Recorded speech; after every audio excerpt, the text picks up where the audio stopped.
Hello everyone, and welcome back to This Week in Mythic Plus. Now this week we have Teeming, which means that there are more non-boss enemies in each dungeon. Quaking, which means that players will periodically quake, causing a loss of 20% max HP per quake and interrupting any spell cast. And Fortified, which means that non-boss enemies do more damage and have more HP. Now tanks. Pulls this week can be pretty big just because of the affixes. However, if you do a pull greater than 7 mobs, make sure to start rotating some cooldowns. Since they do have Fortified, they are going to be hitting pretty hard. Make sure to pick up a good Cleave spec this week. Teeming will make your pulls that much bigger this week, meaning you're going to have to pick up aggro on more mobs. Make sure you move out of any quaking puddles to minimize the impact that they have on you and your HP, and use stuns and snares on really big pulls to help mitigate that damage as best as you can.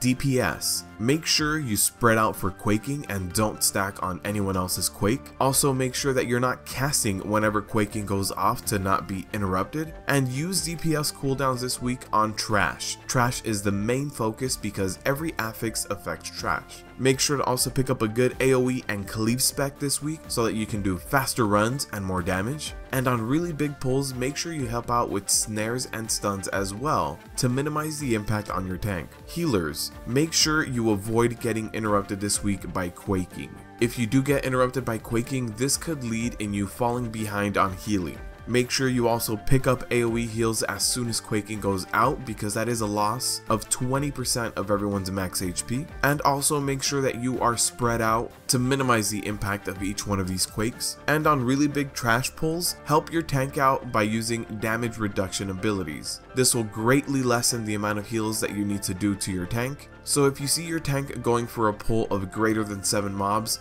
go ahead and get some of these damage reduction abilities out. Overall this week, it's a 3 out of 10. It's pretty easy this week. All of the affixes are just affecting trash, so boss fights this week won't be any more difficult, besides having to watch for not getting interrupted by quaking. So the faster you pull and kill trash this week, the better your times will be. And that's it for this week. Thank you guys for watching, and as always, good luck out there.